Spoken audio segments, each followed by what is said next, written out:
2021년 2022년 부자가 되기 위한 여행 2022년 1월 1일 부자가 되기 위한 여행 출발! 뭐라고? 아주 좋은 2022년 새해가 될 것 같습니다.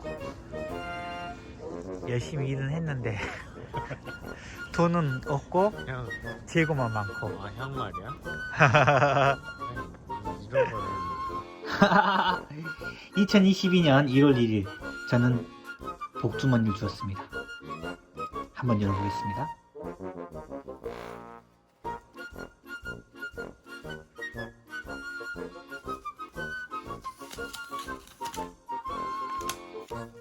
따단! 996회.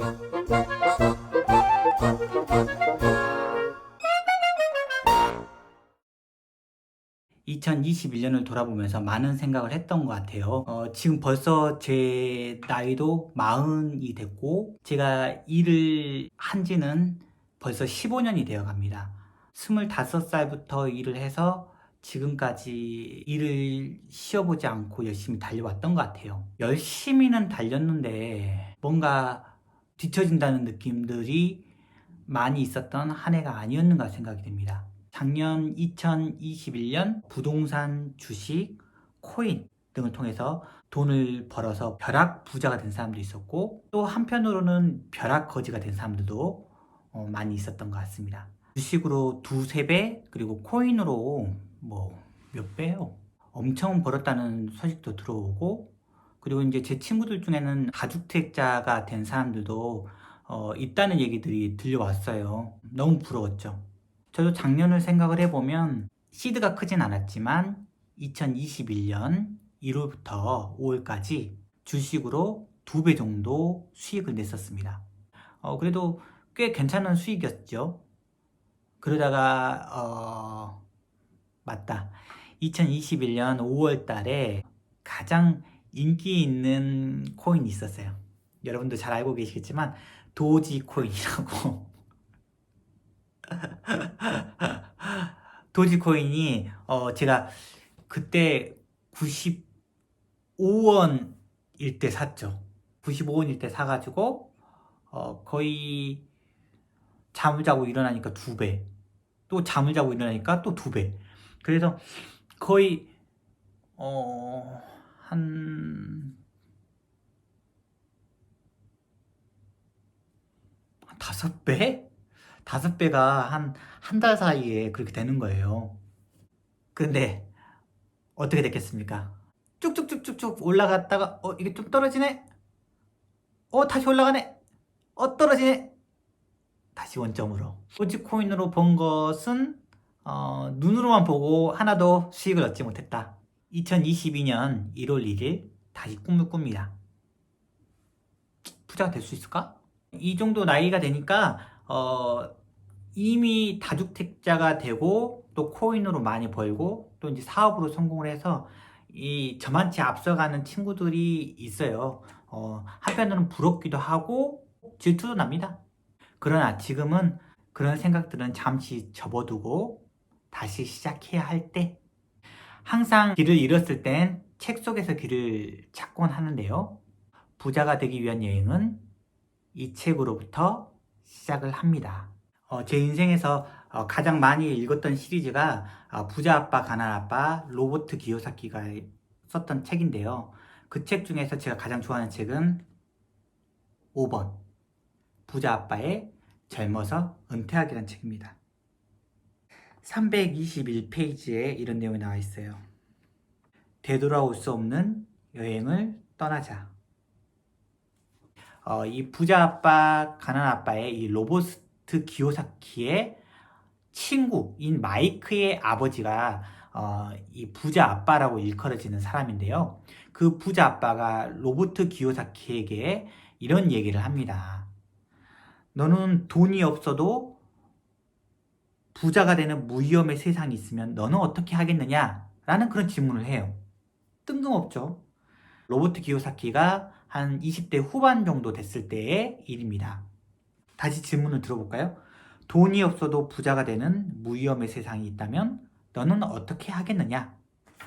그랬더니 정말로 그렇다면 가서 찾아야죠. 하지만 그런 세상이 없습니다. 부자빠가 다시 얘기해요. 그러면 왜 그런 세상이 없다고 생각하느냐? 그것은 불가능한 일이기 때문입니다. 로버트 기요사키가 얘기하죠. 그래? 내 생각이 그렇다면 그런 세상은 존재할 수 없다. 로버트 기요사키가 물어보는 거예요. 그러면 그런 세상이 있다는 말인가요? 부자빠가 이렇게 얘기합니다. 중요한 것은 내 생각이 아니다. 중요한 것은 내 생각이다. 무슨 얘기냐? 돈이 없어도 부자가 되는 무위험의 세상이 있다면 너는 어떻게 하겠느냐? 그리고 당연히 가야죠. 하지만 그런 세상은 존재하지 않습니다. 돈이 없어도 부자가 되는 무위험의 세상은 존재하지 않습니다. 라고 이렇게 얘기하는 거예요. 그래, 부자빠가 하는 얘기는 그 얘기죠. 그래, 네가 그렇게 생각한다면 그런 세상은 존재하지 않는다. 그럼 다시 물어봐요. 그러면 그런 세상이 존재한다는 얘기인가요? 이게 뭔 말이야? 부자빠 얘기는 이 얘기인 거예요. 네가 그런 세상이 있다고 믿으면 그 세상은 있고 네가 그런 세상이 있다고 믿지 않으면 존재하지 않는다. 일이 힘들 때 무너지는 이유는 구체적으로 꿈꾸지 않고 구체적으로 생각하지 않고 도전을 하다 보니까 꿈을 이루는 데 장애물을 만나게 되면 쉽게 좌절해버리는 거예요. 여기에 그런 내용이 나옵니다. 부자빠가 이런 얘기를 하죠. 그런 세상이 존재하지 않는 이유는 내가 아직도 내 아빠의 현실과 믿음을 갖고 있기 때문이다. 너는 그런 현실 속에서 자랐기 때문에 그런 믿음에 집착한다. 내가 그런 현실을 바꾸지 않는 한 나는 너에게 가르칠 것이 별로 없다. 그러니까 내가 태어난 세상의 삶, 사고, 지금까지 나한테 영향을 주었던 그 생각들의 틀 안에 갇혀있기 때문에 그 틀 안에서만 생각을 한다는 거죠. 이건 안 된다고 생각을 하기 때문에 불가능하다고 생각하는 그 생각에서 시작을 하면 그건 이룰 수 없다라는 그 얘기를 하는 거예요. 그러면서 이렇게 얘기합니다. 그들은 자신들의 생각이 맞다고 믿으면서 또 다른 현실이나 또 다른 생각이 가능한지 결코 묻지 않는다. 그와 같은 생각이나 믿음을 먼저 의심할 수 있어야만 부자가 될 수 있다. 그래서 다시 한번 부자아빠가 물어봐요. 돈이 없어도 부자가 되는 무위험의 세상이 있다면 너는 어떻게 하겠느냐? 이렇게 얘기했더니 이제는 로버트 기요사키가 어떤 생각을 하냐면 우스꽝스럽다 생각해요. 왜냐면 그런 세상에서 살아본 적이 없으니까 불가능하다. 그거는 현실에서 존재할 수 없는 얘기입니다. 왜냐면 그건 가장 흔한 생각이니까요. 그런 세상이 있는지 로버트 기요사키는 굉장히 궁금해진 거예요. 그래서 부자 아빠한테 물어봅니다. 내가 그런 세상이 있다고 믿기를 원하시나요? 그랬더니 또 이번에도 부자 아빠는 좀 제가 생각해봐도 좀 쉽게 가르쳐 주지 이렇게 사람을 이렇게 바꾸려고 생각을 했는지 모르겠어요. 근데 이렇게 얘기합니다. 다시 한번 얘기하마. 내 생각은 중요한 것이 아니다. 중요한 것은 너의 생각이다. 로버트 기요사키가 이렇게 얘기합니다. 알았습니다. 그런 세상이 존재한다면 돈이 없어도 부자가 되는 무위험의 세상이 존재한다면 나는 엄청난 부자가 될 것입니다. 나는 두려워하지 않을 것입니다. 나는 돈이 없다거나 실패할지도 모른다는 변명은 하지 않을 것입니다.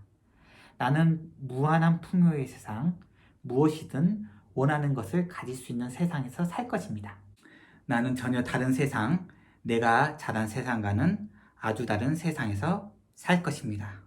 이렇게 얘기를 하니까 그런 세상이 존재한다면 한번 가볼 가치가 있겠냐? 라고 이렇게 부자아빠 물었죠. 물론입니다. 누군들 그렇게 하지 않겠습니까? 그래 다시 너무 궁금하잖아요. 그런 세상이 있는지. 그러면 그런 세상이 있단 말인가요? 라고 이렇게 물어봤어요. 그것은 내가 결정하기에 달렸다. 너가 결정하기에 달렸다는 거예요.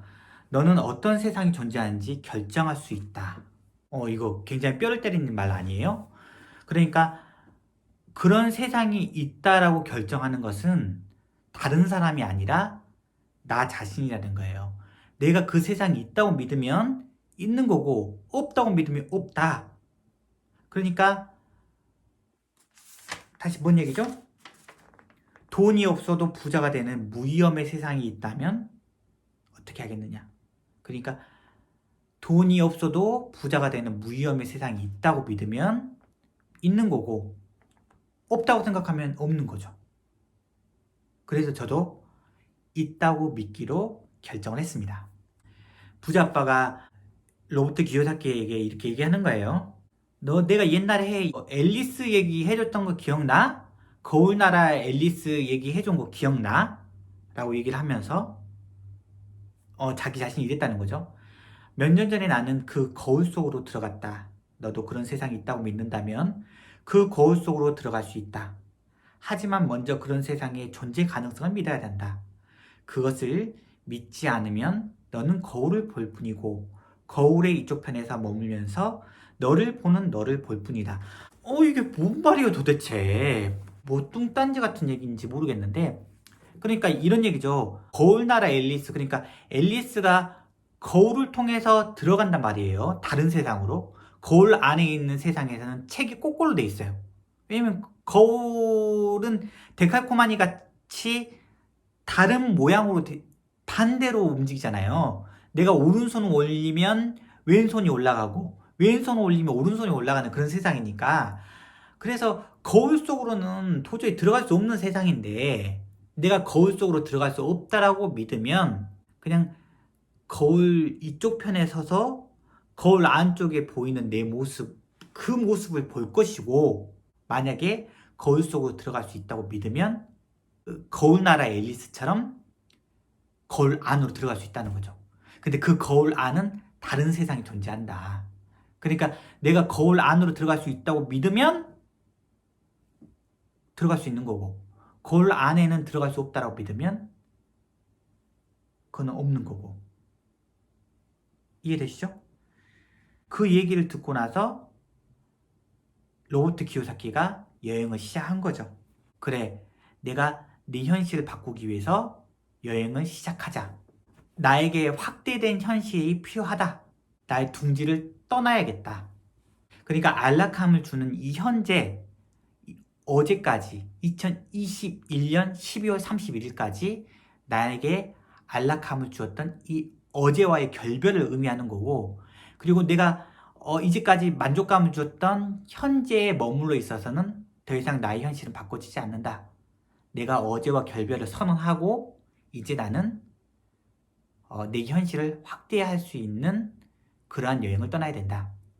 나의 현실은 이렇게 작은데 이 현실 안에서는 보이는 것은, 우물 안에서 보이는 하늘은 우물 정도의 크기의 하늘일 거 아닙니까? 그렇기 때문에 자기 현실 안에 갇혀 있으면 그 현실 안에서 이해하고 그것을 믿는다는 거죠. 그것이 전부인 마냥.